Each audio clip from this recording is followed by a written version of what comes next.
You were basically seeing the absolute breakdown of an ecosystem that is meant to keep people alive. Gaza before October the 7th, it was a middle-income country with people living lives very similar to what you would have seen in a lot of southern Europe. The Israeli army itself is acknowledging the very, very high number of civilians that are being killed, that this isn't a question of everybody being killed being Hamas. This is off the scale. It is man-made and it can be addressed by the international community.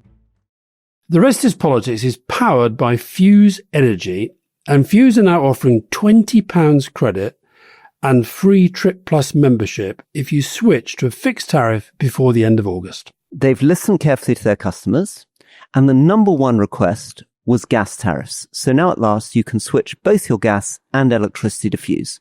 One supplier, one bill, one less quagmire to navigate. It's also cheaper. Fuse gas and electricity customers typically save £150 versus the price cap. Today's political climate is full of talk about control and clarity. Well, Fuse have quietly exercised some, at least when it comes to your energy bill. And they began with a mission, which was to make electricity cheaper, cleaner, simpler. And Fuse now supplies over 50,000 homes across the UK, all done quietly, efficiently, and without a single campaign bus tour. Fuse's support is available 24 hours a day, 7 days a week, with real people replying in under 2 minutes. So go to fuseenergy.com/politics to switch your gas and electricity to Fuse and get your £20 credit and free Trip Plus membership.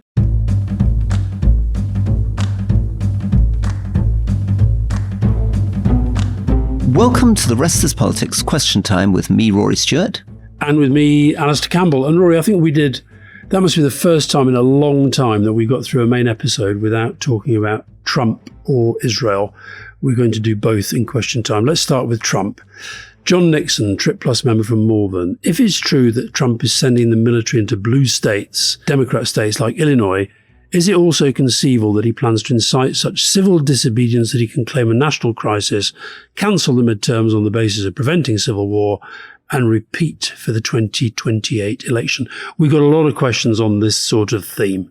Yeah, I think it's absolutely stunning. Basically what we're seeing now is stuff that would have been unimaginable a few months ago, in the way that Trump is using the military. Traditionally the military is only deployed into civilian contexts in the most extreme situations conceivable. He's now making it almost the norm for the National Guard, who are really, the equivalent of the Territorial Army. In fact, a much better armed, much more full-time version of the UK Territorial Army. People who deployed in Iraq and Afghanistan are now being deployed into Washington, D.C., deployed into California, and now the story is they're going to be deployed into Chicago in order to deal with what he calls an epidemic of crime. And basically, what with pumping up Homeland Security and deploying the National Guard in this way, Trump is essentially creating a militarized state. And part of this is just about intimidating opponents. Part of it is, he raided John Bolton, who was his national security advisor and who's become a prominent critic, sent people into his home. And you can see this. I was talking to American lawyers who, over the last 5 months, have been shocked at how people I knew who were very critical of Trump are now beginning to be very careful what they say about him, because they're seeing what's happening to real people in their careers. University is another example. Anyway, over to you. Yeah, just to go through some of the things in recent days that sort of play to this theme. So they've sacked the head of the Defense Intelligence Agency. Why? Because he contradicted Trump's contention that Iran's nuclear sites had been obliterated. They've fired now, I think, 24 law enforcement investigators who were involved in investigating January the 6th. They've sacked the director of dance programming at the John F. Kennedy Center for being too woke. And then here's another one, Rory, which relates to the discussions we've been having about energy. They've ordered that all construction stops on Revolution Wind. And a 4 billion wind farm off the coast of Rhode Island is already almost built. And that is a classic example of doing something because I can and because it speaks to what I think. And I think this whole thing about, this is about making people feel that they can't speak out against something that is Trumpian. And one of the most extraordinary sights this week was, I think it was Hexeth, Vance and Stephen Miller being heckled. My favourite heckle was a guy shouting out, "Did you shag the couch, Vance?" I thought I quite liked that one.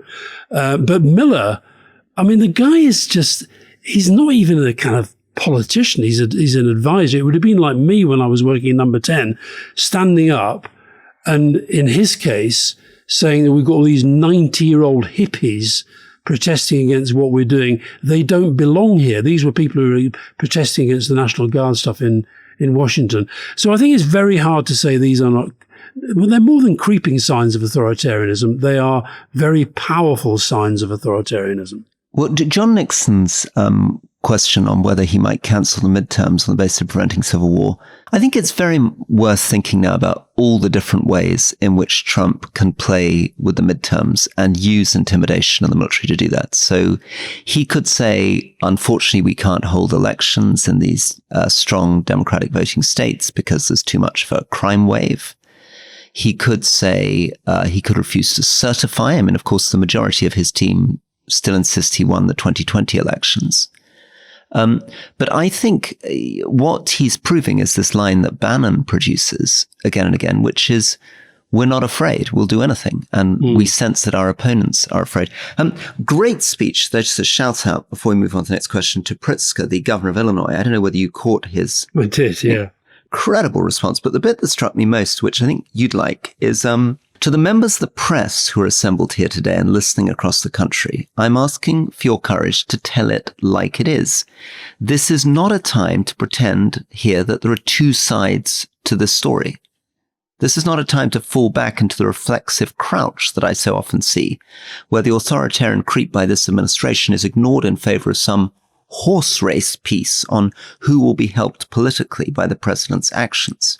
And that's something you say a lot about the British press, but this idea that there are always two sides to the story, or reducing everything to who's up and who's down, and distracting people from what's really going on. Because as Pritzker points out, it's putting the National Guard in an impossible situation. They have to deploy because they could be court-martialed if they don't. But there are Republican governors in other states talking about sending their National Guards from their states to Illinois, which is really testing the boundaries of the US federal settlement. Yeah. No, I think it's horrific and getting ever more so. And he did one of his sort of ramble-weave press conferences yesterday, which was just, I mean, I didn't watch the whole thing, but just the clips of it were absolutely mind-blowing. We're now up to 10 wars that he's solved. He's decided 6 was boring, 7 was boring. He's now solved 10. Hasn't explained yet what they are. Well, now, presumably the next war will be the civil war in the United States, which, I mean, his secret, isn't it, is basically to encourage wars and then claim that he's solved them by giving in to the aggressor. Exactly. Gaza, Martin West, famine in Gaza. Can the international community create a group of the willing to provide Gaza with food trucks from the land borders? Would Israel bomb the trucks? Do you see a way out of this horror? They wouldn't bomb the trucks necessarily, but I think there's no doubt that they have been pretty active in making sure that trucks don't get through. I mean, this has been a pretty horrific week on the famine front. So there's the Integrated Food Security Phase Classification, IPC, which is backed by the United Nations. It's the world's leading monitor of hunger.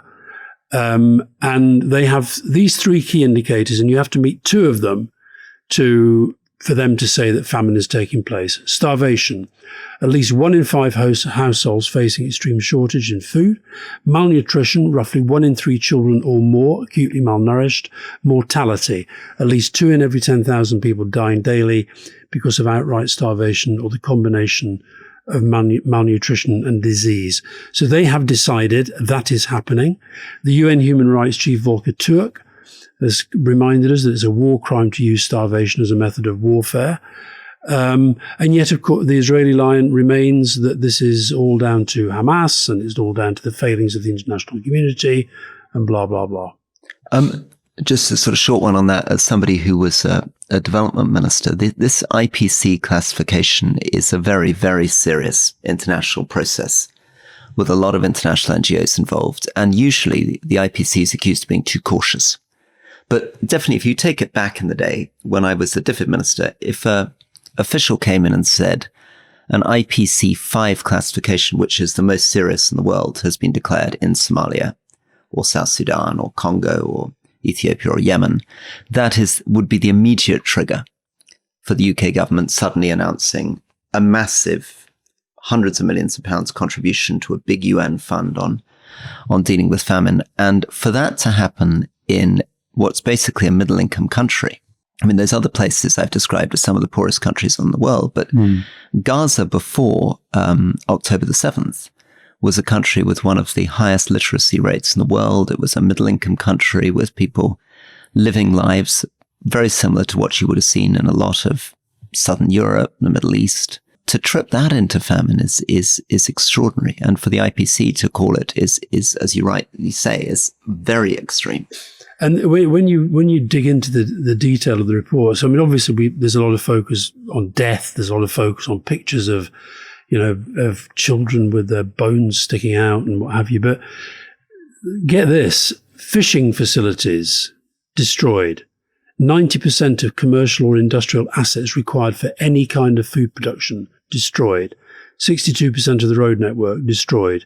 82% of agricultural wells destroyed as of April 2025. 71% of greenhouses destroyed. 90% of cropland destroyed. As of June 25, 26% of sheep have survived, 34% of goats, 3.8% of cattle, 1.4% of poultry. So when you read stats like that, you are basically seeing the absolute breakdown of an ecosystem that is meant to keep people alive. Yeah. And let's just point out what's hidden behind those figures, because Israeli journalists have now got hold of documents from the Israeli army that suggests that the Israeli army itself is acknowledging the very, very high number of civilians that are being killed, that this isn't a question of everybody being killed being Hamas. But the story on the killing of civilians, of course, is that they're used as human shields by Hamas. To put it very bluntly, that is not true of sheep. And it's very, very difficult to understand what the explanation is for the death of that number of livestock and the erosion of that amount of agricultural land, unless it's a deliberate policy, I'm afraid, or a very, very odd policy of targeting munitions when you end up with that kind of destruction. And again, the water is electricity provided from Israel to run desalination plants in Gaza, directly controlled by Israel when the water's turned off. 96% of people report moderate to severe water insecurity. Municipal water production is 28% of what it was in 2023. 78% have lack of access to sufficient required toilet use. 80% no income, no savings. During July, this is July, and things have got a lot worse since, 43% of children had diarrhea, 58% reported fever, 16% had vomiting episodes, 25% acute respiratory episodes, and 49% of children had skin conditions. I mean, this is off the scale. It is man-made, and it can be addressed by the international community. But if Israel doesn't let people in, they don't let them in. The final thing, which I think you've said in the past, worth re-emphasizing, is that then contributes to so many other problems. So much more difficult to survive surgery if you're malnourished, much more difficult to get vaccines to work if you're malnourished. So the starvation then will contribute to a whole series of other very, very extreme life-threatening conditions facing people in Gaza.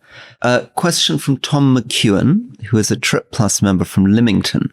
Assuming that Putin will continue to sacrifice men and materials until he's able to claim victory against Ukraine, do you think that he would be able to hold such a huge territory populated by a determinedly anti-Russian population? And if not, what then? When you think about how many words we and everybody else devoted to what happened at the meeting in Alaska and then the meeting with the European leaders in the White House, I mean, has there been any progress on the political front? None that I've seen. I think, broadly speaking, that was our sense, which is that the only policy Trump really had was hoping that by conceding everything he could to Putin, that would bring an end to the war. There was no real sense of negotiation. I'm afraid this is, returning to my boring metaphor, that the Europeans feel all the time, so they're just sticking their finger in the dike, that the basic direction of Trump is to get behind Putin and sell Zelensky down the river. And the Europeans have spent months hoping that they can sort of stop that from happening. But we've had revelations now from the Washington Post confirming that the Americans prevented Ukraine from using its Attacker missiles and indeed from using British Storm Shadow missiles to fire into Russian territory, hoping that by reducing attacks on Russia, they would encourage Putin to stop. But Putin isn't going to stop because he feels he's got momentum. He doesn't feel he has any incentive to stop. There's no leverage that Trump has over Putin, and increasingly no leverage he has over Zelensky. On the question, though, and I'd love to hear a little bit about Independence Day and your reflections on that and your reflections on North Korea as well. But on the technical question, I think Putin's hope is to take control of the Donbass. He hasn't at the moment been talking about permanent occupation of Western Ukraine. If he attempted that, that would be a complete nightmare. I mean, that would be another Afghanistan for the Russians, because he would be facing a continual insurgency from a profoundly anti-Russian population against Western Ukraine. Yeah, I thought the Independence Day was profoundly moving. I thought his speech was. I thought it was very nice that he wore a suit. It was a more traditional suit than the one that J.D. Vance told him he ought to wear. I thought it was great that Mark Carney was there, and I had an exchange with Mark Carney last night, who said he found it one of the most poignant things that he's done in his entire life, never mind since he became Prime Minister. But I think there's an understanding that, you know, Zelensky is, as you've said in your radio series on heroes, I think he is the closest we've got to a sort of modern day political hero. And he's a very, very impressive guy. I think the fallout, in a way, from the whole sort of fuss that there was last week with Trump and Putin, and then the European leaders, is we are pretty much back where we were. And then a lot of this is about whether Zelensky can maintain the levels of political support. And I think he does. This is what's so remarkable about it. If you read Mark Carney's speech, you know, that was somebody who is not remotely moving away from a position of absolutely solid support. The Kim Jong-un thing that you mentioned was fascinating. I saw this on Der Spiegel. I don't know whether it got much coverage in the UK, but have the North Koreans admitted that they've been sort of sending lots and lots and lots of soldiers to help the Russians? Because initially it was a secret, and initially it was broken by some very courageous journalists. I think it's no longer a secret, but initially it was a real surprise for people. Yeah. But what this was, and we should put it in the newsletter, because it's a pretty remarkable piece of film. It was from North Korean state television, covering live, so we were told, the return of troops, North Korean troops who had been killed fighting for Russia against Ukraine. Now, they've now said they're going to send another 30,000, but he put medals. They had pictures of all the soldiers who'd been killed. I couldn't get the number, but there's a lot of them. And he was pinning medals to the pictures. He was hugging the children of these soldiers. And then he was crying. And I don't know whether that was, you know, I don't imagine anything gets put out on the media without them wanting it to be put out on the media. But he obviously felt that this was an appropriate response to seeing these fallen soldiers and their bereaved families. And he was literally sort of, you know, weeping as he watched these coffins come off the plane. Yeah. Well, you very kindly did a little plug. So the last episode of my 5-part BBC series on heroes, and this one focuses on Zelensky, goes out on Monday, 9 a.m. in the UK. As one says, you can catch up on BBC Sounds, but it's been really interesting getting responses on trying to work out who our heroes are today. You know, what do we make of Trump? What do we make of Musk, who of course dresses like a superhero? Is Zelensky really a hero? You know, people now talking about corruption allegations and in Ukraine, and what does it mean to be a modern hero? But I wanted to finish with one last question about one of our mutual heroes, Mark Carney. There seems to be a debate in Canadian foreign policy about whether they should focus, for example, on Ukraine and Hawaii, or whether they should continue to be a big international convener going around with international coalitions. And I favor the latter. I think Mark Carney's in a very interesting position. He's got the credibility and the international leadership. And I think at a time of Trump, we desperately need Canada to help form these international coalitions with UK Europe, South Korea, Japan, in a way that probably wasn't true in the past. And it would be a great pity if Canada said, instead of, doing all this international stuff, we're just going to knuckle down and focus on a couple of places. Well, I think the only thing I'd say about that, he was the world leader that was there in Ukraine for their Independence Day. I think he's very much of an internationalist mindset, and I think he's obviously top of his agenda most of the time is going to be how he manages the sort of the big bear next door. But no, I think he is absolutely stepping up to the mark. And it would be lovely to see him continuing what he's doing. And as I said, it would have been lovely to see Macron, Starmer and Carney together doing their announcement on Palestine. It would be great now to see Carney really pushing, because I think that there isn't necessarily the international leadership there. Yeah. And I think if Canada used to beat itself up a little bit a few years ago because it sort of thought that it was just sort of meekly going along behind a Western consensus, it now can really lead the Western consensus. Agreed. Right, let's take a break, then we'll come to walk back another hugely consequential leader that you're always very nice about. That's Ed Davey.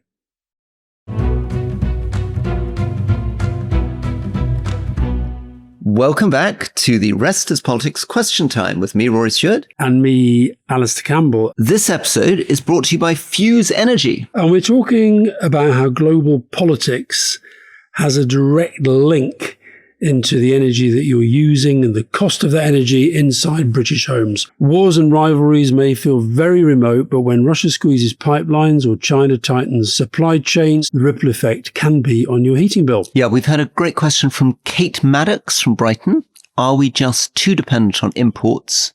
And is that why global tensions hit our energy bills so hard? I mean, definitely true, we're very dependent on imports. I mean, it is pretty amazing, the story of energy and geopolitics. I mean, people remember 1973, the Arab-Israeli war drove up oil prices fourfold.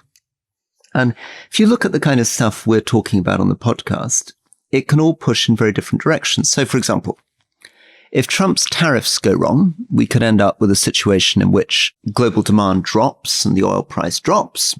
If, on the other hand, there are sanctions on Iran and Iran produces 1 million fewer barrels a day, have I got fewer or less there, Alastair? Fewer, that's fine. Fewer, thank you, yeah. Then the price could go up again. And then there's other questions. Are we going to be able to develop our own domestic supply? There was an article by my old sparring partner, John Redwood, in the Telegraph today. I think the combination of John Redwood and the Telegraph going to give you a bit of a pulsing. But I did see it trailed on the front page. I can't pretend that I picked it up to read it. Well, he's pointed out that the government is really struggling to sell licenses for offshore wind at the moment. In its latest auction, it had offered £73 a megawatt hour and couldn't get anyone to buy it. It's now up to £113 a megawatt hour. And it's still struggling to get people to come in because some of the policy uncertainty and planning uncertainty means it's quite difficult. Anyway, any last thoughts from you on geopolitics? Yeah. I mean, I think it's a great question. And it's true that this stuff has a direct impact on oil prices, the one that people always go to. But, we regularly get asked by people, why can't Europe just pull the plug on all Russian energy?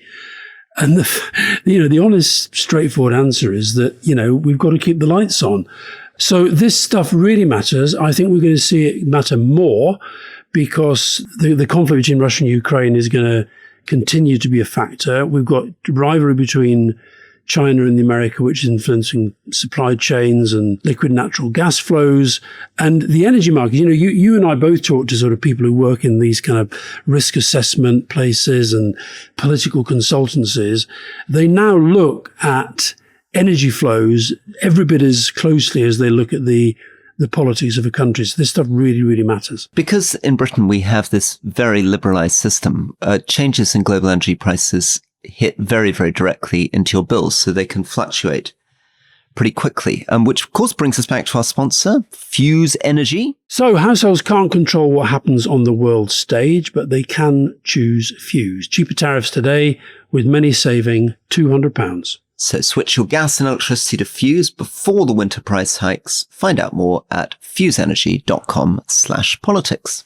Okay, Rory, let's get back to the Lib Dems, because we've talked about them for the last couple of weeks. And last week, when you were sort of saying that they never say anything terribly interesting and nothing that cuts through, we said to them, if any of the Lib Dem team were listening, could they send us some of the things that Ed Davey has said and done in recent weeks and months? And they did. speeches, big conference speech that sort of set out the whole agenda, one on Europe, one on the future of the economy, article on Brexit saying that Starmer must find the courage to change course. So what did you make of them? And have you shifted your view at all? Well, look, I think some of them are good speeches. Some of them are serious good speeches. I am really very strongly in favor of his idea that we should join the European Union Customs Union. I'm sorry he didn't make more of that in the election campaign. They'll probably say they made a certain amount about it, but I absolutely believe, and I think you do too, that that's a critical part of restoring confidence in the UK and would make a lot of difference to trade. I think his policy on Palestine was very good, and that was a very good speech. I'm much more skeptical, I'm afraid, about him on the economy. Good that he's speaking up for free trade, but really the speech, which is, the importance of education and training, something we've always emphasized as Liberal Democrats.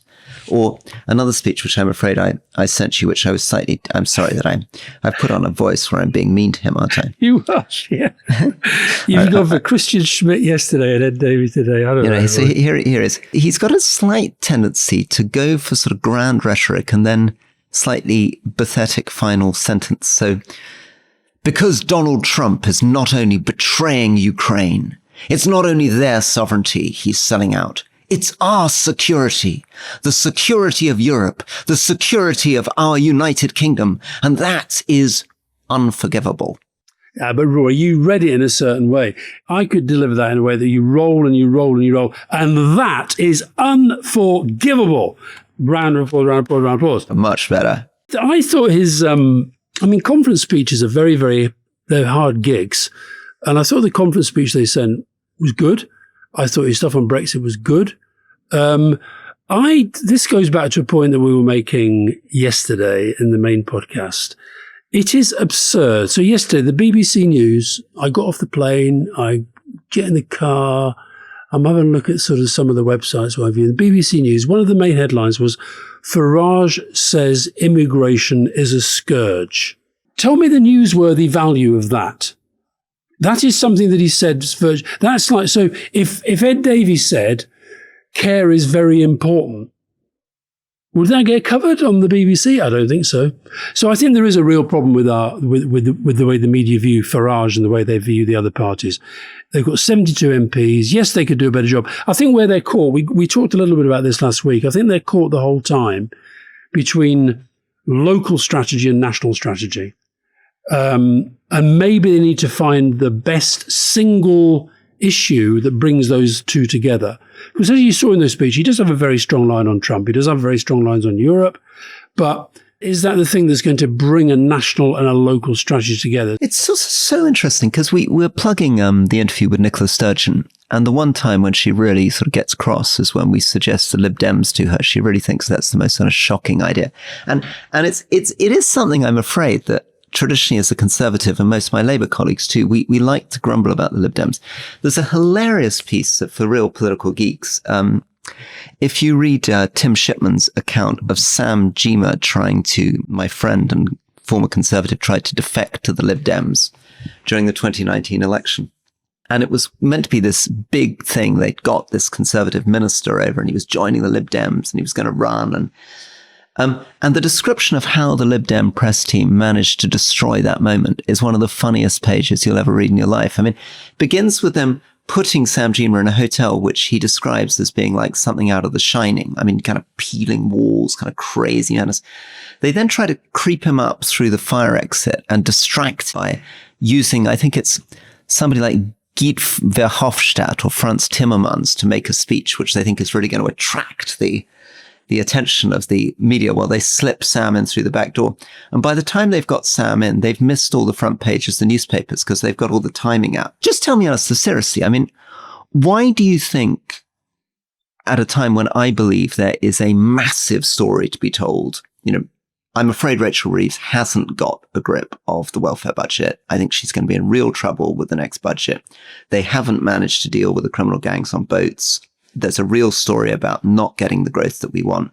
Massive space, I think, for somebody to make a good, pretty technocratic argument for a different type of government. Why do the Lib Dems not fill that space? And why, when you're not endorsing Ed Davies' book, and I got you off camera, might you secretly agree that there's sometimes something a little disappointing about the Lib Dems? No, listen, I've always been slightly of the Nicola Sturgeon view that their problem is that, where it suits them, they lean towards Labour-style arguments and policies, and where it suits them, they lean towards the Tories. What I'm suggesting is that they find something that that breaks through that.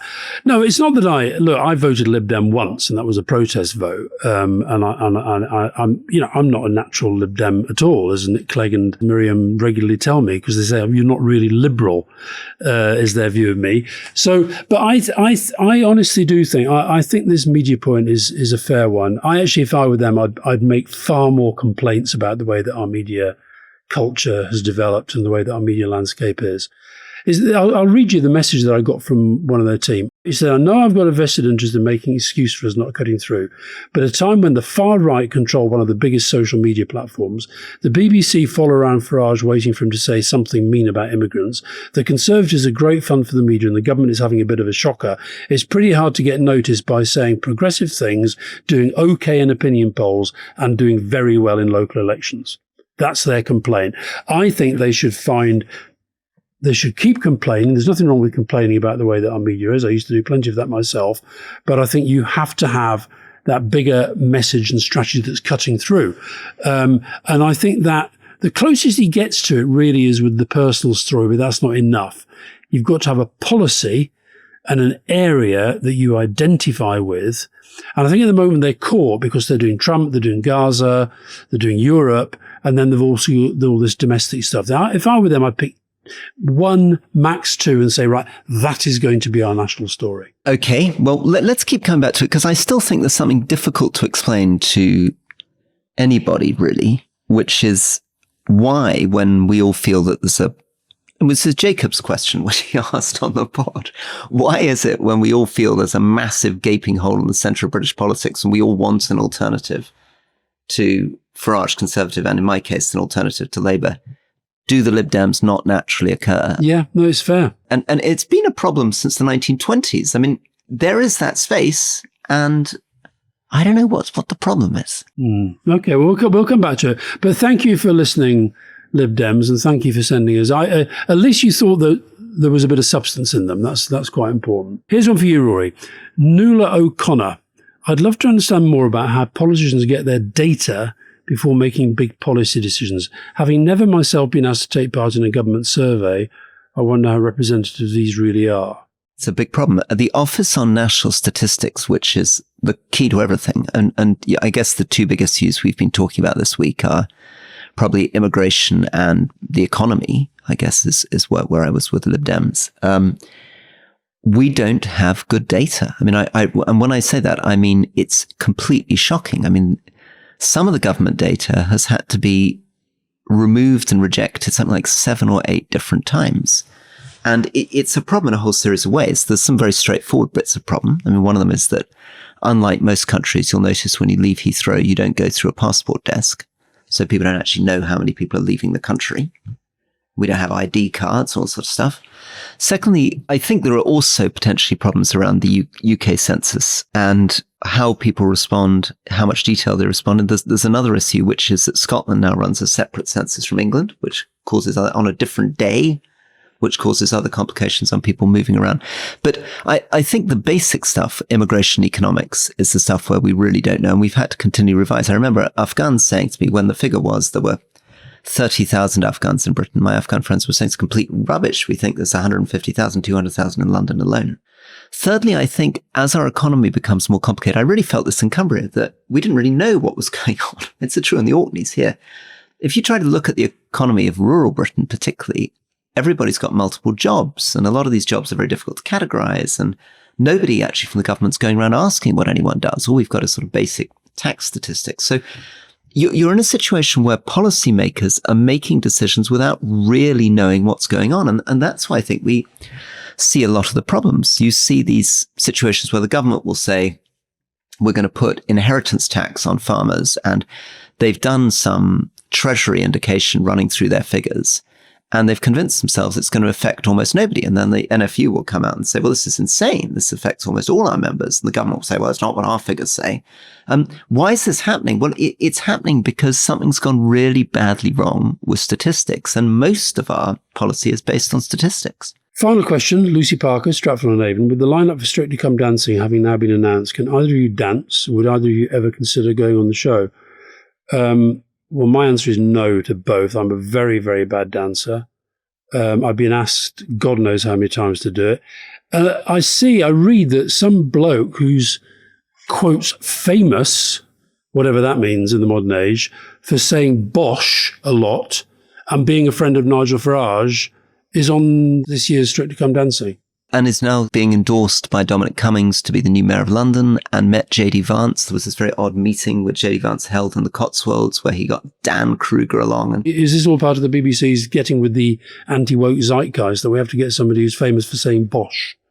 Well, it's also something where we've got to be serious about how famous people become. I guess this is why Matt Hancock made these slightly embarrassing decisions to go on, what was it, Celebrity Jungle and SAS, Are You Hard Enough? Because people become really famous. I was talking to your friend of mine, Krishna Gurumurthy, when he went on Strictly, and he said it was absolutely unbelievable. Once he'd gone on Strictly, he couldn't walk down a high street without being stopped and photographed by everybody. I love dancing, completely love dancing. You've been to one of my dancing parties. I've seen you dancing with Theresa May. You've seen me dance at the Palladium, on stage at the I Palladium. have, when you were channeling, what's he called, the cheeky chap? Max Miller, the cheeky chappie. Max Miller, the cheeky chappie, yeah. But yes, no, I'm not going on celebrity shows like that, no. I mean, I'd love to be able to dance. I mean, I can dance I used to do something called polygliding when I was a student, which was this sort of thing where you kind of a bit northern soul-y, you move across. But I don't know, you just need would you say you're a good dancer, Rory? I don't know about that, but I love it. I mean, I do a lot of it. And I think it may be, here's this totally non-scientific theory. I wonder whether, because I'm not actually that musical, whether I'm not more taken with a beat. I'm I think I would have been a decent drummer. I could have been a kind of Ringo Starr figure. But right. I think maybe if you're very, very musical, you get very caught up with the complexity of music and you're missing the basic movements. Well, there we are. Yesterday you were Luka Modric, today you're Ringo Starr. That's marvelous, it. That's it. Good. It's good. Marvelous. All the best looking celebrities in the world. That's it. Yeah. See you soon. See you soon. Bye-bye. Take care. Bye. Bye.